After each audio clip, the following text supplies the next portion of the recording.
क्या हुआ, कब हुआ, क्यों हुआ, कैसे हुआ। दिन भर आप ऐसी 100 बात सुनते हैं, लेकिन 100 बात की एक बात यह है कि सवाल उछालने से जिम्मेदारी खत्म नहीं होती। जब घड़ी इशारा करे 9 बजे रात का, वक्त 100 बात की एक बात का। किशोर अजवाणी के साथ IBN 7 पर।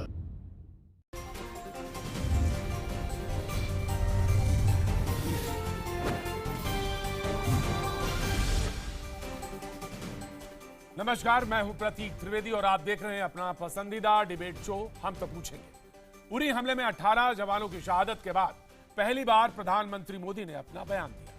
केरल के कोझिकोड में बोलते हुए प्रधानमंत्री ने पाकिस्तान पर बड़ा वार किया। उन्होंने पाकिस्तान को चेतावनी देते हुए कहा कि पाकिस्तान के हुक्मरान सुन लें, 18 जवानों का बलिदान व्यर्थ नहीं जाएगा। हम आपको पाकिस्तान के खिलाफ जिंदा सबूत अब्दुल कयूम का बयान भी सुनवाएंगे, लेकिन सबसे पहले हमारा आज का सवाल जो हम अपने शो में पूछ रहे हैं। हमारा आज का सवाल है कि क्या जिंदा आतंकी कयूम ने साबित कर दिया कि पाकिस्तान आतंकी राष्ट्र है?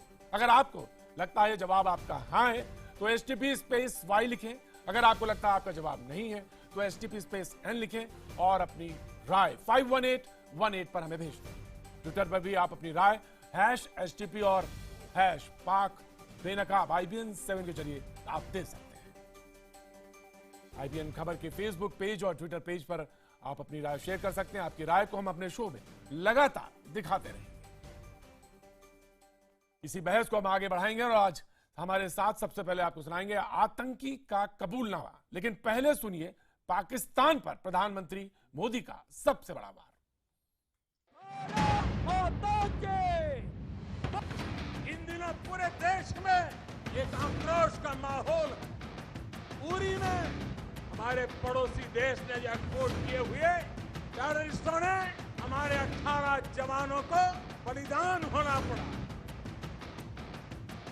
आतंकवादी कान खोल के सुन ले, ये देश इस बात को कभी भूलने वाला नहीं है। पूरे विश्व में आपको अकेला रहने के लिए हम मजबूर करके रहेंगे। वो दिन दूर नहीं होगा जब पाकिस्तान की आवाम पाकिस्तान के हुक्मरानों के खिलाफ, आतंकवाद के खिलाफ लड़ाई लड़ने के लिए मैदान में आएगी।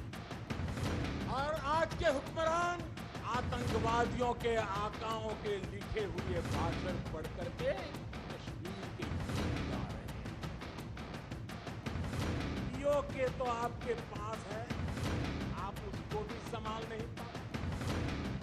आपके हुक्मरान 1000 साल तक हिंदुस्तान से लड़ने की बातें करते हैं।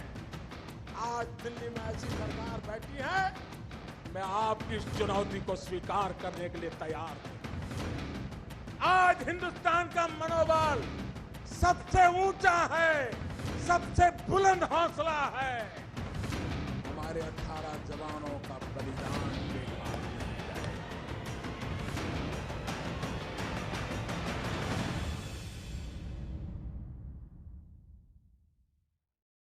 और इसी मुद्दे पर बड़ी बहस के लिए हमारे साथ जो लोग मेहमान हमारे साथ जुड़ रहे हैं उनका हम आपसे तारुफ करा दें। बीजेपी के नेता शाहनवाज हुसैन हमारे साथ इस बहस में रहेंगे। कांग्रेस के प्रवक्ता मीम अफजल साहब हमारे साथ रहेंगे और साथ हमारे साथ रक्षा विशेषज्ञ आलोक बंसल साहब हमारे साथ रहेंगे। और लाहौर से पाकिस्तान पीपुल्स पार्टी के वरिष्ठ नेता नवीद चौधरी साहब हमारे साथ रहेंगे और हमारे साथ रक्षा विशेषज्ञ जीडी बख्शी साहब भी हमारे साथ मौजूद रहेंगे। सबसे पहला सवाल हम पाकिस्तान से हमारे साथ जुड़ रहे नवीद चौधरी साहब के पास जानना चाहेंगे।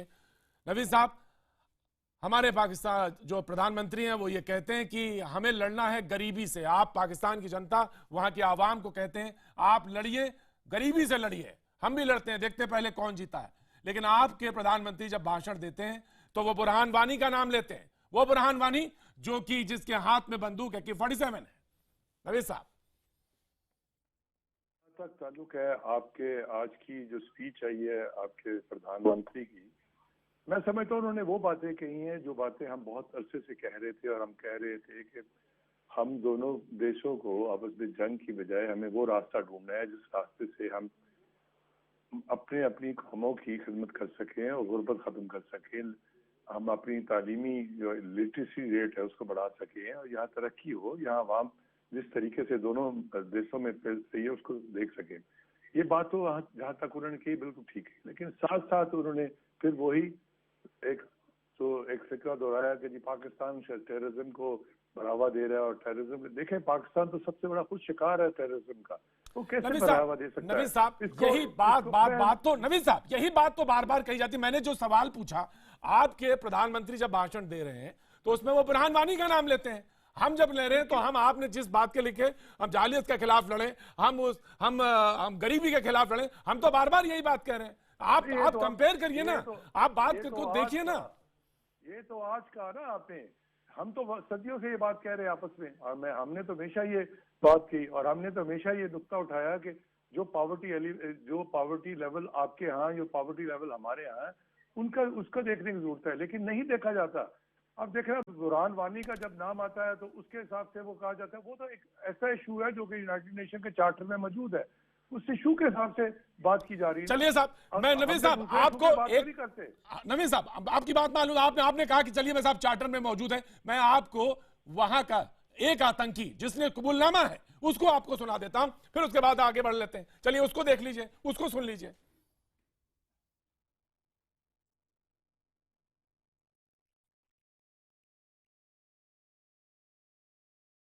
ट्रेनिंग मैंने जो की है वो ये मानसहरा आप जानते हैं, करागरम होटल है, उसके पीछे अबू हरारा मरकज है, मरकज से फिर हमको ले गए ना वो गाड़ी, जैसे आपकी गाड़ी के ऊपर लेके आए मुझे, जैसे ये डबल डोर पता नहीं क्या नाम बोले, मुझे पता भी नहीं इसका, यही बोली गाड़ी, ये हमको फिर ले गया पहाड़ी के ऊपर।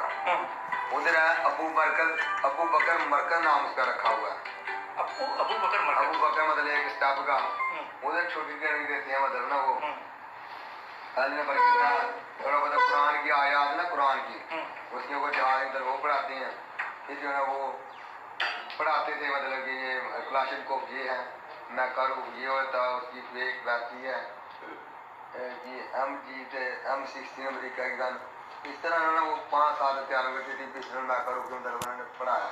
एक हफ्ता उधर लगाया, फिर एक हफ्ता हमें लेके आ गए उमर बिन खत्ताब रज़ियल्लाहु ताला अन्हु मरकज़ है, उधर हमको ले गए। उधर फिर हमें हमें मतलब जो वो बनाया घोड़ा शेर बनाया कि जो नाम है जना में ट्रेन है वो सारे जंपिंग तो सारे मामले इधर उधर, एक शेर नहीं आते होता, शेर तो जानवर है ना, तो इंसान तो अशरफुल मखलूकात है, जब इसको शेर की ट्रेनिंग ली है तो ये तो शेर को पकड़ के आते हैं इधर ऐसे कर देता है, तो फिर उन्होंने बनाते हैं उधर शेर एक हफ्ते के अंदर, उधर शेर बना के फिर वो ले आते हैं मरीज के अंदर, एक हफ्ता लगाते हैं मरीज के अंदर, उधर क्या करना होता है खिदमत करनी होती है, खाना खिलाना दूसरों को, इस तरह फलाहे इंसानी के तौर पर जो ना वो करते हैं। इस तरह मकसद यही वाले हम बताते थे भाई कश्मीर में जुल्म हो रहा है, कश्मीर में हिंदुस्तान काबिज है, बस कश्मीर की बात करते थे, बस सिर्फ कश्मीर की बात करते, सिर्फ कश्मीर की। नवीद साहब सवाल यही है सीधा कि वो कह रहे हैं कि मंशेरा में ट्रेनिंग मिली और तमाम सारे खुलासे कर रहे हैं, अब इसके बाद भी कुछ रह गया है? तो कलभूषण का जो कन्फेशन है उसके बाद भी कुछ रह जाता है, मुझे ये बता दें। मैं यही तो जानना चाहता हूँ। मैं इसीलिए बात कर रहा हूँ, ये ऐसी चीजें जब आ रही हैं और वो चीजें आ रही है, इसको स्टेट टेररिज्म नहीं कहा जा सकता, ना इसको स्टेट के ऑन किया जाता। वो कह रहे थे मुझे मानते हुए किसने ट्रेनिंग दी, बात तो ये देखने की जरूरत है। अगर आपके पास इतने अच्छे एविडेंस है तो दें, हम तो कोर्ट ऑफ लॉ में कई दफा आपसे मांग चुके हैं कि हम कोर्ट ऑफ लॉ में दे सके, लेकिन आपने जब भी हमें एविडेंस दिए वो हमेशा ऐसे एविडेंस दिया कि ये हमने डीएनए देखा है, इसको चेक करें। ये कोई एविडेंस नहीं, सॉलिड एविडेंस आएगी। जी नवीद साहब, तभी वो सवाल मैंने उठा, तभी वो सवाल मैंने पूछा था कि हमारे प्रधानमंत्री कहते हैं जाहिलियत से लड़ने की जरूरत है और आपके प्रधानमंत्री वहां पे बुरहान वानी क्यों उठाते हैं बात? मैं यही जिक्र कर रहा था आपसे। मैं इसीलिए कह रहा हूं कि जहां तक वानी का तलक है उसको अब टेररिस्ट कहते हैं, हम फ्रीडम फाइटर कहते हैं, ये कंफ्यूजन है ना, इस कंफ्यूजन को दूर करें। देखिए आपने जब पूरी दुनिया नवीद साहब, पूरी दुनिया आप किस तरह से अलग थलग पड़े यूनाइटेड नेशन में, ये सारे लोग जान रहे हैं असेंबली में, आप उसके बाद भी वही बात कह रहे हैं कि अभी भी आपको सबूत चाहिए। पूरी दुनिया एक बात कह रही है कि टेररिज्म के हम खिलाफ है, वो बात तो हम उससे ज्यादा पहले कह रहे हैं। आप पाकिस्तान को उस पर ब्लेम नहीं दे सकते कि ये पूरी दुनिया हमारे खिलाफ आइसोलेशन में करी। कोई आज रशियन फोर्सेस यहाँ ट्रेनिंग कर रही है, ये आइसोलेशन है? इसलिए आइसोलेशन नहीं है। ये आप अपनी देश की आवाम को ये बताना चाहता है शायद हम आइसोलेशन में चले गए। कोई आइसोलेशन नहीं है। पूरी दुनिया जो कंडेम कर रही है वो वही चीज हम वो कर रही है जो हम भी कह रहे हैं। शाहनवाज साहब, टेररिज्म है, गलत है। नवीद साहब, शाहनवाज साहब हमारे साथ बीजेपी के वरिष्ठ नेता जुड़े हैं। जी शाहनवाज साहब, आप बोलना चाह रहे थे। जी, कहते हैं कि साहब वो तो वही बात है, यूनाइटेड नेशन का मसला है। देखिए पाकिस्तान, देखिए पाकिस्तान उसी तरह के दावे करता है जिस तरह 71 में भी वो हार रहे थे और कह रहे थे कि हम शाम की चाय दिल्ली में पिएंगे। तो ये कहना कि आप आइसोलेशन में नहीं हैं, रशियन फोर्स आपके यहाँ आ गई, ये कहना सही नहीं है। आप ये देखें कि आप किस तरह जो AK-47 लेकर और अपने को टेररिस्ट कहकर अपनी फोटो पोस्ट कर रहा है बुरहान वानी, उसको आप कह देंगे कि मुजाहिद है। तो यही तो दिक्कत है कि पाकिस्तान इस चीज़ों को समझता नहीं है। पूरी दुनिया में पाकिस्तान की इमेज इसीलिए ख़राब हो रही है। टेररिज्म से आप हर बार एक बात कह देते हैं हम टेररिज्म के शिकार हैं। टेररिज्म तो आपने खुद पैदा की है। आप अफ़गानिस्तान में हो या दुनिया में हो, मैं इनसे सवाल पूछना चाहता हूँ अदब के साथ कि ये बताइए कि कहीं भी टेररिस्ट पकड़ा जाता है उसकी जड़ पाकिस्तान क्यों होती है? चाहे वो अमेरिका में हो या 9/11 में हो या ओसामा बिन लादेन आपके यहाँ क्यों छुपा हुआ मिलता है? इसका कारण बताइए। वहां जाके ओसामा बिन लादेन आप ही क्या क्यों छुपता है? गौर करें कि आपने अपने मुल्क को कहां तक पहुंचा दिया। जी बिल्कुल, आपको जवाब दें। देखिए बात ये है कि जी दाऊद इब्राहिम को आपने क्यों छुपा रखा है? जो इंडिया का मोस्ट वांटेड टेररिस्ट है वो आपके यहाँ क्यों छुपा हुआ है? ये तो आपका नुक्ता नजर है ना कि दाऊद इब्राहिम यहाँ छुपा हुआ है। अगर छुपा तो यहाँ से उठा के ले जाइए। आपने तो बहुत सी दफा कोशिश की है चीजें उठाने की, तो बाकी भी चीजें उठा के ले जाइए। ये बातें सिर्फ बातों की हद तक है। हकीकत क्या है वो आपको भी पता है कि अगर उस टेररिस्ट का हम शिकार ना होते तो यहाँ से कि जो चीजें यहाँ जो हम ज़रब चला रहे हैं और जो चल रहा है और जो जिसके हिसाब से हमने इतनी कुर्बानियां दी है, 2 लाख फौज हमारी वहाँ डिप्लॉयड हुई है, तो वो चीजें इसी को दूर करने के लिए कर रहे हैं। वरना हमें क्या जरूरत थी उसके लगाने की? अगर हमने प्रैक्टिस ही करना होता, देखना होता तो हमें कोई जरूरत नहीं थी। हम आराम से बैठे रहते कि ठीक है पर्चे पढ़ने दो। अब जहाँ तक ताल्लुक है कि टेररिस्ट यहाँ से निकलते हैं, अफगानिस्तान से निकलते हैं, कहाँ कुर्बानियां दी हैं? 70,000 बंदा हमारा। ये जो लोग हैं ये तो आपके यहाँ ही थे। आप ही ने इनको हथियार दिया, इन्होंने आपको भी मारना शुरू कर दिया।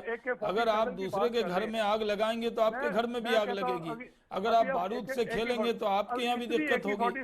आपने मुजाहिदीन तैयार किए कि नहीं? आपने अफगानिस्तान के नाम पर अफगानिस्तान के नाम पर आपने मुजाहिदीन खड़े किए कि नहीं? अफगानिस्तान में आप ही ने मुजाहिदीन खड़े किए। आप ये कहना कि आपने कुछ किया ही नहीं। अगर आपने मुजाहिदीन खड़े किए, आपने उनका साथ दिया।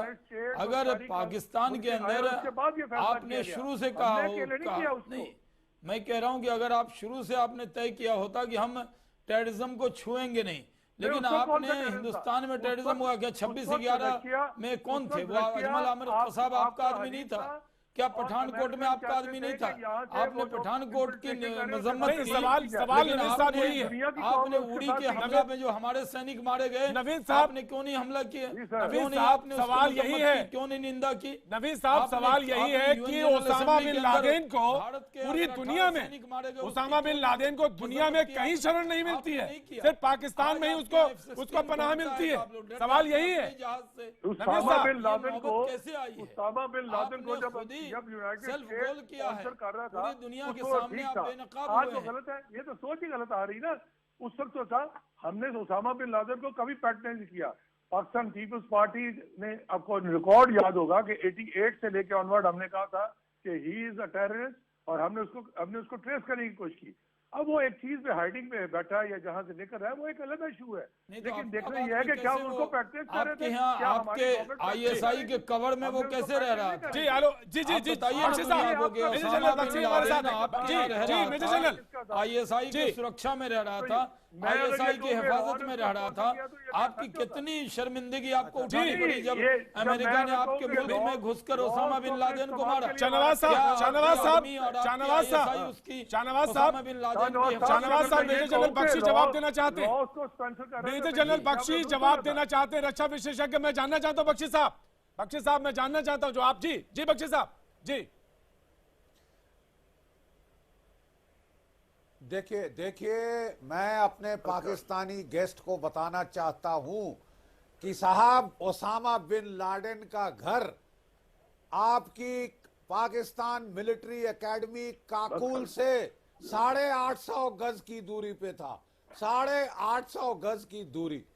प्लीज साहब, आप हमारी इंटेलिजेंस को, दुनिया की इंटेलिजेंस को इंसल्ट ना करें कि आपको मालूम नहीं था कि पाकिस्तान मिलिट्री एकेडमी काकुल के गेट के बाहर 850 गज, 1 किलोमीटर भी नहीं, 850 गज पे दुनिया का सबसे बड़ा टेररिस्ट सरगना ओसामा बिन लादेन छुपा हुआ है।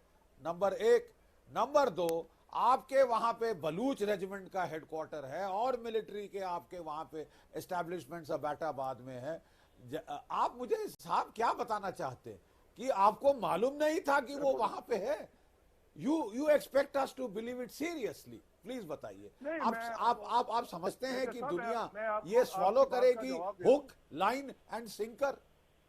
मैं आपकी बात का जवाब दे दूं। बात यह है, ये उसी तरह ही है जैसे आपने उरी वाले वाक्य में देखा कि आपने जो वहां वाकया हुआ तो आपने भी वहां बाढ़ लगाई हुई है, सब चीज लगाई है, तो वो कैसे वहां आतंकवादी आ गए, वहां जो टेररिस्ट कैसे क्रॉस कर गए। ये लैप्सेस जो होते हैं ये आपके यहाँ भी होते हैं, हमारे यहाँ भी होते हैं। और आप क्योंकि एक उसकी आर्मी की सोर्सेज में काम करते रहे, आपको पता है कि ये लैप्सेस हो सकते हैं। नहीं साहब, नॉट एक्सेप्टेबल। ना नबी साहब, नहीं एक मिनट मेरे भाई, ये लैब्स भी मैं नहीं कहूंगा, मैं तो इसे कहूंगा कि आपको जानकारी थी कहीं ना कहीं जब 800 मीटर के दूर पे हो रहा। This is not acceptable. जी मीम अफजल साहब हमारे साथ मौजूद। मैं आ रहा हूं आपके पास, बंसल साहब मैं आ रहा हूं। आलोक जी, मीम अफजल साहब जी वो कहते हैं कि वो बुरहान वानी के बारे में कहते हैं कि वो तो मसला पुराना है और उस मसले को उन्होंने रखा, तो इसलिए नवाज शरीफ ने उनका नाम लिया। ठीक है, जिसको आपने पुराना मसला कहा नवीद साहब, वही तो आज इस शक्ल को इख्तियार कर चुका है। इस पुराने जहर के नतीजे में जो आपने फैलाया है, उसी के नतीजे में आज हालात इस हद तक आ गए हैं कि दोनों मुल्कों गिरबान पकड़ने को तैयार हैं। जंग का माहौल बना हुआ है। आपके यहाँ F-21 की एक्सरसाइज हो रही है। लोग खौफ हिरास में मुब्तला हैं कि जंग होने वाली है। ये सब उसी के नतीजे में तो हुआ है। और आप कह रहे हैं, मैं आपको एक बात कहना चाहता हूँ, टेक्निकल बात है और डिप्लोमेटिक बात है।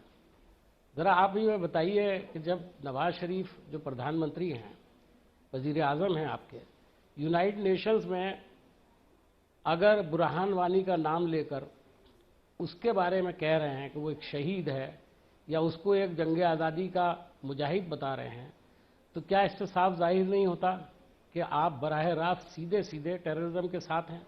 दूसरी बात, आपने कहा नॉन स्टेट एक्टर्स। मैं आपसे पूछना चाहता हूं, हाफिज सईद, सलाहुद्दीन, ये तो आपके यहाँ खुले घूम रहे हैं। अगर आप वाकई इनको नॉन एक्टर्स हैं तो इनको शय किसकी है?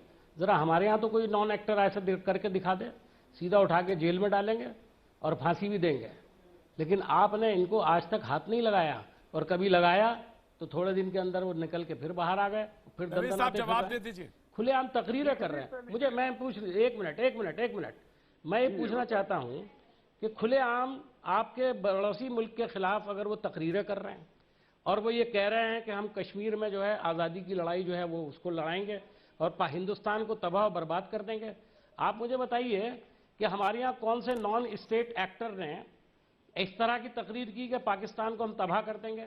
अगर हमारे यहाँ कोई ऐसा गैर जिम्मेदाराना बयान देगा तो सीधा जेल जाएगा। हमारी सरकार ये सब बर्दाश्त नहीं करेगी कि एक पड़ोसी मुल्क के बारे में कोई गैर जिम्मेदाराना बयान करें। दूसरी बात, आपने अभी जो हमारे टीवी चैनल पर जिस शख्स को दिखाया, उसने जो कन्फेशन किया, आप उसे मानने को तैयार नहीं। इससे पहले अफजल गुरु और वो दूसरे लोग थे पकड़े गए, उनको आप मानने को तैयार नहीं। आप कौन से सबूतों की बात कर रहे हैं? हमने तो डोजियर दिए हमारे। मेरी बात तो सुन ले मीर साहब, बात सुन लीजिए। सुनाइए। देखिए बात यह है कि सुनाइए। पहली बात आपने की वानिकी की बात, देखिए आज अब कुछ 76 डेज हो गए हैं कर्फ्यू लगे हुए कश्मीर के अंदर। वो किस इशू पे लगा? वो मैंने तो नहीं लगाया। तो आपकी मेहरबानी है ना इसमें, मेरी बात आपकी मेहरबानी है। आप सुन ले, वो वानिकी अभी आप बताइए लगा ना 2002 से 2008 तक अगर 6 साल तक कुछ नहीं हुआ था, क्योंकि हमने आपको घुसने नहीं दिया था। वहाँ की कौम उसको अपना वो एक फ्रीडम फाइटर मानती है, तो इसलिए वो उसके साथ खड़े हैं। पहली बात तो आपका, अरे भाई साहब, अगर वो मानती भी है, अगर यहाँ पर कोई अनरेस्ट है तो आपको उसमें तकलीफ क्या है? हम निपटेंगे ना उनसे। आप कौन है? ठेकेदार है उनके? वो तो एक आप ठेकेदार हो क्या उनके? ना आपका ना मेरा है वो। भैया जो कश्मीर का मसला है वो हम निपटेंगे ना, भाई आप कैसे निपटेंगे? वो आपकी मदद की जरूरत है क्या? आपके हथियारों की जरूरत है क्या? आपके पैसों की जरूरत है क्या उनको? आप कश्मीरियों को क्या समझ रहे हैं? आपने कश्मीरियों को जरखरीद गुलाम समझा है क्या? बात सुनना चाहेंगे भी साहब? कश्मीरियों को जरखरीद गुलाम समझा है? नहीं, कौन कह रहा है? जो आपसे हथियार लेंगे, जो आपसे पैसे लेंगे, जो आपसे पैसे लेकर पत्थर चलाएंगे।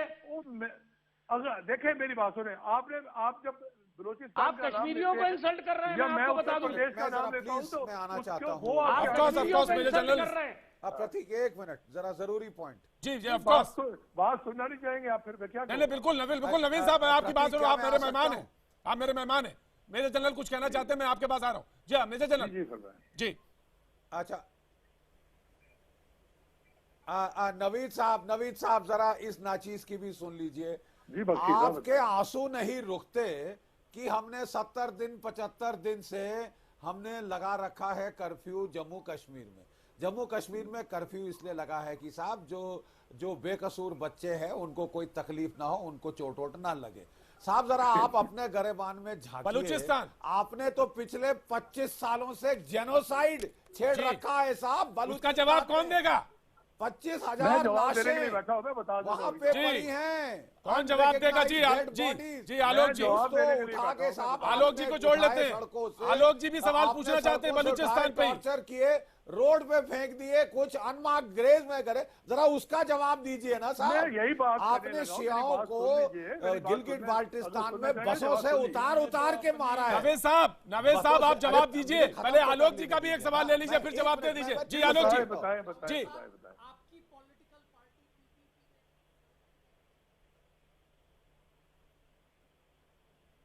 आपकी पार्टी डायरेक्टली इन्वॉल्व थी उसमें, जब अताउल्ला मंगल की सरकार आपने हटाई। और बलूचिस्तान में तो human rights commission of Pakistan की रिपोर्ट है कि आपने इंसेंडियरी बॉम्ब्स यूज किए, जिसके खिलाफ ग्लोबल कन्वेंशन है।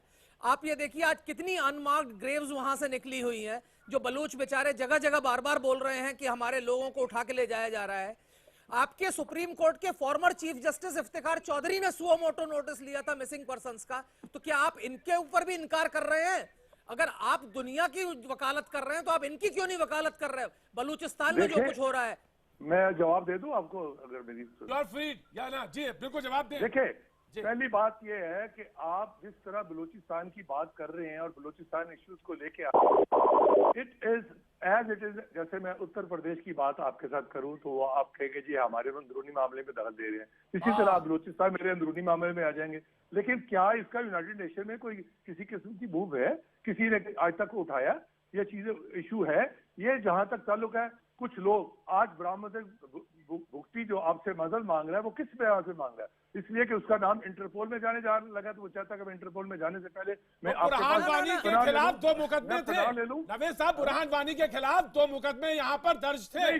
वो तो उसके मुकदमे आप डाल रहे हैं जो कि वहां। अरे नावेद साहब आप ये बताइए, जैशे मोहम्मद का लीडर जो मौलाना मसूद अजहर है, जिसे कि एक एयरक्राफ्ट को हाईजैक करके छुड़ाया गया, जिसे आप जानते हैं कि सजा याफ्ता कैदी है, वो आपके यहाँ खुलेआम घूम रहा है, आपने उसके खिलाफ क्या काम किया? देखिए मौलाना मसूद अजहर के खिलाफ क्या किया आपने? जब हमारी हुकूमत आई थी, हमने आपसे बकायदा उनकी चीजों के मांगे थे कि हमें एविडेंस दे दे, तो हम कोर्ट ऑफ लॉ में दे सके। आपको क्या एविडेंस चाहिए? क्या मौलाना मसूद अजहर जो है प्लेन हाईजैक करके नहीं छुड़ाया गया? कंधार से नहीं छूटा? आपको इसके ऊपर कोई डाउट है? एविडेंस दिया तो वो पूरी दुनिया में आज किसी को डाउट नहीं कि मुंबई अटैक में आपके यहाँ के लोग इन्वॉल्व थे। आपको अभी भी डाउट है? दे दे तो आज इनको सजा हो जाएगी। लेकिन आप कॉन्क्रीट एविडेंस देने को तैयार नहीं है, इसलिए कि आपके पास कॉन्क्रीट एविडेंस उस टाइम के नहीं है, सिर्फ बातों की हद तक चलते हैं। अगर अरे बातों की हद जिन्होंने तक चलेंगे किडनैप तो किया वो नहीं कहाँ होगा। गए? वो भी आपके देश में गए, सवाल से सारे आपके देश में गए। भाई नहीं, जान, वो आप थोड़ा सा तो उसी तरह ही है नवीद जैसे साहब, गंगा त्यारा केस था, जैसे थोड़ा गंगा तो त्यारा खुदा केस का था, वो खौफ भी आपके रखिए। सामने है, वो भूले तो नहीं हुए लोग। जी बिल्कुल। वो भी तो यही है नवेद ना। साहब,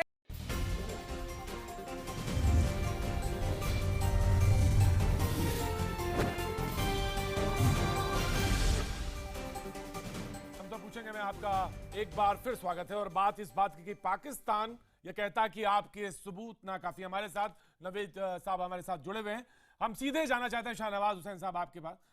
शाहनवाज साहब, वो कहते हैं कि आप जो भी सबूत देते हैं वो नाकाफी हैं, और कहते हैं कि हमारी कोर्ट में वो जो है सब औंधे मुंह गिर जाते हैं। अब सवाल इस बात का है कि 6, अगर हम अब्दुल कयूम की बात करें, उसको मिला के 6 तो जिंदा लोग हैं जो इस बात की कबूल करते हैं। ट्रेनिंग कहां हुई, मॉड्यूल की बात करते हैं, लोकेशंस की बात करते हैं, लॉन्गिट्यूड लैटिट्यूड, आर्मी ने हर चीज बताई, हर चीज, हर इंटरोगेशन में हर चीज सामने आई, लेकिन वो कहते हैं नाकाफी है। अब ऐसी स्थिति में क्या हो? शाहनवाज साहब, देखिए, ये पाकिस्तान एक ऐसा मुल्क है जो अपने ही नागरिक अजमल आमिर कसाब की डेड बॉडी को लेने से इनकार कर देता है। मैं तो ये सोचता हूँ ये कैसा मुल्क है जो अपने मुल्क के बाशिंदे को तैयार करता है, आतंक के लिए पैदा करता है, टेररिस्ट बनाता है, भेजता है, उनकी ISI इस काम में लगी है। भाई, आप जिस तरह नाम आपने पाकिस्तान रख दिया, लेकिन काम आतंक वाला कर रहे हैं। उस पाक जो लफ्ज़ है उसके भी बेहुरमती कर रहे हैं। क्या पाक का मतलब टेररिज्म हो गया आपके लिए? आप जब 26/11 का क्या प्रूफ नहीं है, पूरी दुनिया को मालूम है। अमेरिकन ने कहा, रिचर्ड हेडली ने कबूलनामा कर लिया, क्या आपने क्या किया? आपने कहा नहीं, ये पाकिस्तानी थे ही नहीं, उनकी डेड बॉडी नहीं ली आपने। आप इसी तरह एक से एक हरकत में आपके लोग मारे जाते हैं। 110 लोग हमने मार गिराए हैं आपके जम्मू कश्मीर के अंदर, 17 इनकाउंटर किया है, लेकिन आप अपने नागरिक की, अपने अवाम की बॉडी को भी क्लेम करने को तैयार नहीं है। ये बदकिस्मती है आपकी अवाम की कि जो जिसको आपकी ISI, आपकी आर्मी टेररिस्ट बना देती है और वो मारे जाते हैं और उनको आप तैयार नहीं। अब आप दूसरी बात, आप जवाब चाहता हूँ कि आप क्यों, आप, मैं एक लाइन और जोड़ना चाहता हूँ प्रतीक जी शाहनवाज साहब, एक लाइन जोड़ना चाहता हूँ जी शाहनवाज कि आप क्या कश्मीर के जवानों को क्या बताना चाहते हैं? कश्मीर के, हिंदुस्तान के अंदर 20 करोड़ मुसलमान इज्जत से रह रहे हैं, वो कश्मीर में जाके जहन्नम में जाएंगे, कश्मीर से पाकिस्तान में जाएंगे, जहन्नम बनाएंगे उनकी जिंदगी। यहाँ वो आराम से रह रहे हैं, श्रीनगर से हज की फ्लाइट चलती है। आपके यहाँ जो पाक ऑक्युपाइड कश्मीर है, वहां से मक्का मदीना के लिए फ्लाइट चलाई आपने? नहीं चलाई। हमारी यहाँ जिंदगी ज्यादा अच्छी है, आप उनको कौन सा ख्वाब दिखा रहे हैं? हिंदुस्तान के अंदर सब, आपसे बड़ी तादाद में मुस्लिम आबादी रहती है, मिलजुल कर रहती है, हम एक अच्छे से रह रहे हैं। आपके यहाँ जो लोग गए आज भी रिफ्यूजी कहलाते हैं, आज भी मुहाजिर कहलाते हैं। उनके नेता को आप भी, आज भी अल्ताफ हुसैन को रहना नहीं, आप रहने नहीं दे रहे हैं, वो जाकर लंदन में बसे हैं। आप अपना मुल्क संभाल नहीं सकते, यही तो प्रधानमंत्री ने आपसे कहा, नरेंद्र मोदी जी ने। आप किस तरह का मुल्क बना रहे हैं? पूरे दुनिया में आपका वीजा लग जाए, अगर हमारे पासपोर्ट पर आपका वीजा लग जाए तो पूरी दुनिया में लोग मशकूक हो जाते हैं। पाकिस्तान जाइए, कहीं का वीजा नहीं मिलेगा। आप कहां पहुंच गए हैं? आप पीपुल्स पार्टी के लीडर हैं, आपको इतना ध्यान होना चाहिए कि आपका मुल्क किस माहौल में पहुंच गया है। जी नवेद साहब, जवाब लेना चाहेंगे? जी बिल्कुल। देखिए, बात यह है कि जितनी बातें इन्होंने कही, जो बातें इन्होंने कही कि जी, पहली बात तो यह है कि जी जो कश्मीर के लोग हैं वो बहुत खुश हैं वहाँ, और वहाँ बहुत हालात बेहतर हैं, तो फिर क्या जरूरत है ये पैल्टिंग करने की, उनको उनकी आंखें अंधी करने की, और जो छोटे छोटे बच्चे को वहां मारा जा रहा है, वो क्या जरूरत पड़ गई आपको? अगर वो खुश है तो वो सड़कों पे क्यों आ रहे हैं? बराए मेहरबानी अगर आप वहां से हट जाए बराए मेहरबानी, तो ये शायद चीजें हालात बेहतर हो जाएंगे। बराए मेहरबानी अगर आप वहां से हट जाए, पैसे देकर उनसे, उनके जिम्मेदार आप हैं, आप उनको पैसा देते हैं, छोटे छोटे मासूम बच्चों को पैसा देकर पत्थरबाजी आप कराते हैं। आपके यहाँ गिलगिट बाल्टिस्तान में क्या हो रहा है? वो भी आप अपनी फौज वहां से निकालें तो भी हालात ठीक हो जाएंगे। अरे गिलगिट बाल्टिस्तान में क्या हो रहा है? बाबा जान को आपने जेल में डाल रखा है, लोगों को मारा जा रहा है, और आप सबूत की बात करते हैं। आपके यहाँ की अदालतों का वजूद क्या है? जुल्फिकार अली भुट्टो को उन्होंने फांसी दे दी, आप उन सबूतों पर विश्वास करते हैं? आपकी पार्टी कह रही है कि बेनजीर भुट्टो को मरवाने में फौज का हाथ था। क्या आप उन सबूतों पर विश्वास करते हैं? तो आप किनकी सबूतों की बात कर रहे हैं? रिंकल कुमारी का मामला आया आपकी अदालत में, रिंकल कुमारी चीख चीख के कह रही थी अपने माँ बाप के पास जानी है, आपकी अदालत ने उसको 1 महीने के लिए रिमांड पे भेज दिया। आप उस अदालत की बात कर रहे हैं? आपके यहाँ की तो अदालतें जो हैं मुनीर कयानी कमीशन है, आपके चीफ जस्टिस मिलिट्री कूज को जस्टिफाई करते हैं। आपकी जुडिशरी क्या है? आप किस सबूतों की बात कर रहे हैं? नवीद साहब जवाब दें, नवीद साहब जवाब दें। अभी आप उसी जुडिशरी की पहले तारीफें कर रहे थे, अभी आप उसके खिलाफ हो रहे हैं। मुझे बात समझ नहीं आ रही। पहले नहीं, आप बताइए, जुल्फिकार अली भुट्टो साहब को सजा दी, वो जुडिशरी ने वाजिब दी नहीं दी? आप बताइए, आपकी पार्टी के नेता थे। नहीं, जब उसी चीफ जब उसी जजेस ने ये खुद कन्फेशन किया तो वो बात क्लियर हो गई कि वो बाइस थे। इसमें तो कोई दूसरी राय नहीं है, इसमें तो दो राय नहीं है। जब उन्होंने खुद इस चीज को कन्फेस किया तो ये क्लियर हो गया। ठीक हो जाते हैं, कभी खराब हो जाते हैं। जब जस्टिस मुनीर ने बोला कि मिलिट्री को जस्टिफाइड है तो आप उसको वाजिब मानते हैं। जब आपने किसी अदालत से फैसला करवाना कि हमने खुद गोली मारनी है, कुछ कर रहे हैं, हमने खुद गोली नहीं मारनी, आपने अदालतों से फैसला करना है। जैसी भी आप अपनी पार्टी की तरफ से बताइए कि क्या आप मानते हैं कि आपकी जुडिशरी बिल्कुल पाक धुली है? नहीं, मैं तो नहीं, आप ये कहते हैं कि सारे सबूत वो सही मानते हैं। अगर भुट्टो साहब को उन्होंने फांसी दी, सही दी थी। देखे जो माजी में यहाँ जिस टाइप के काम हुए वो हमने हमेशा उसको कंडेम किया। हमने उन्हीं अदालती फैसलों के खिलाफ सड़कों पे भी आए, हम उन्हीं अदालती फैसलों के खिलाफ। लेकिन आप बुरहान वानी का जब बात लेते हैं तो फिर आप यूनाइटेड नेशन की बात करते हैं, आप मांझी की बात भी करते हैं और आप मांझी की बात करते हैं। जी major general, major general Pratik ji, जी मेम साहब आ रहा हूँ, एक मिनट जी मेम साहब आ रहा हूँ, मैं तो अफ्सर साहब मेम साहब आ रहा हूँ मैं। जी मेजर जनरल। अच्छा, देखिए मैं नवीद साहब को कहना चाहता हूं कि जो 26/11 का वारदात हुई, तमाम दुनिया ने उसे टेलीविजन पे देखा। किस तरह 165 166 बेकसूर नागरिक मारे गए। 10 आपके बाशिंदे वहां पे आए थे, जिसमें जिंदा पकड़ा गया अजमल अमीर कासम। पाकिस्तान के टीवी चैनल्स ने बोला कि ये तो पाकिस्तानी है। ठीक है साहब, अमेरिका की अदालतों के लिए वो सबूत काफी था, ये वहां पे डेविड कोलमैन हेडली को सजा देने के लिए। किलो पे किलो के हिसाब से हमने आपकी अदालतों को सबूत दिया है, किलो के हिसाब से डोजियर। मैं नंबर नहीं गिन रहा साहब, मैं कह रहा हूं वजन के हिसाब से दिए हैं। लेकिन आपने उनको तो कोर्ट ने चार्ज पे भी नहीं लिया, कोर्ट ने तो उनको चार्ज पे भी नहीं लिया। और आप जो है देखिए, आपकी पाकिस्तानी फौजी कोर्ट नहीं डील कर रही है टेररिज्म के साथ।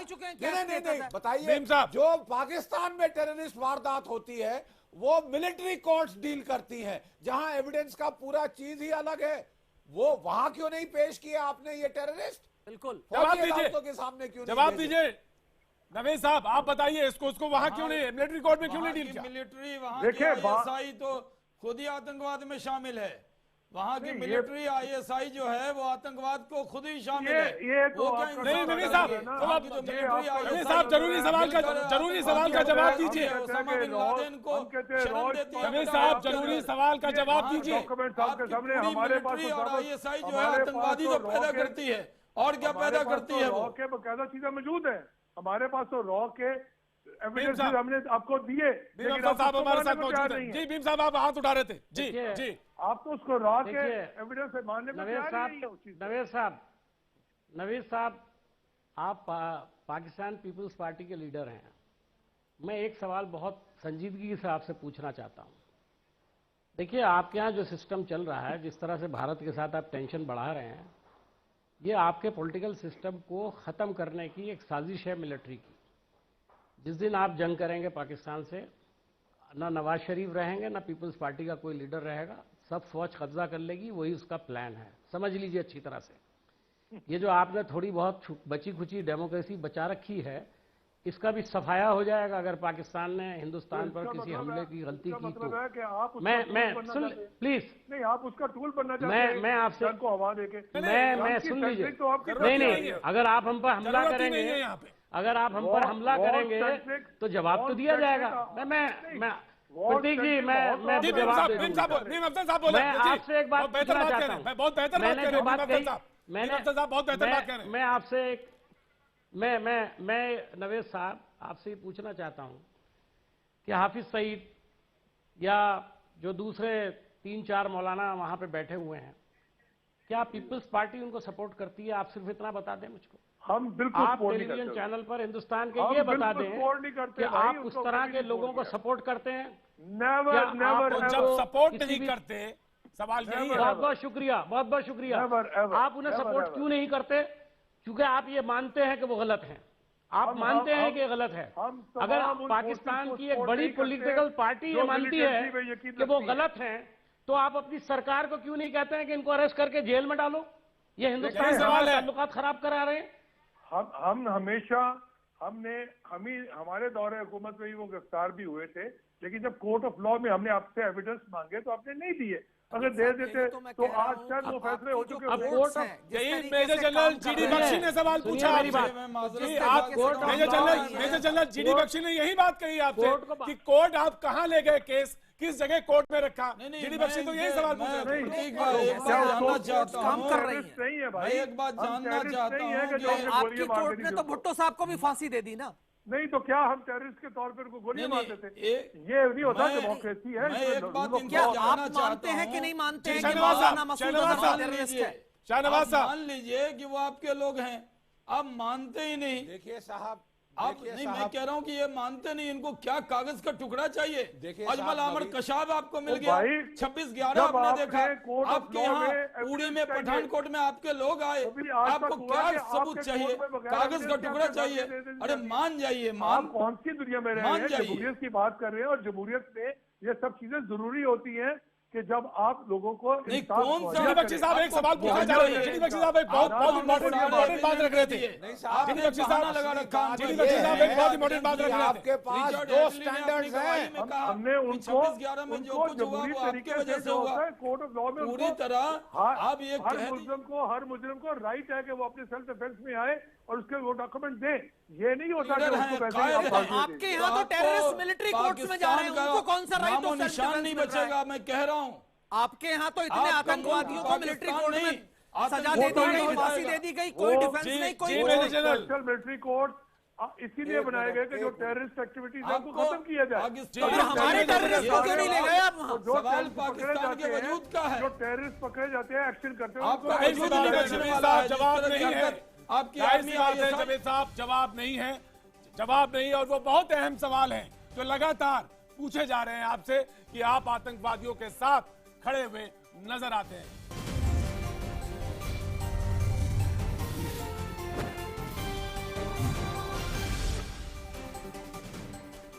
बहस के आखिर में वक्त तो चला हमारे दर्शकों की राय दिखाने का। हमने सवाल पूछा था कि क्या जिंदा आतंकी कयूम ने साबित कर दिया है कि पाकिस्तान आतंकी राष्ट्र है?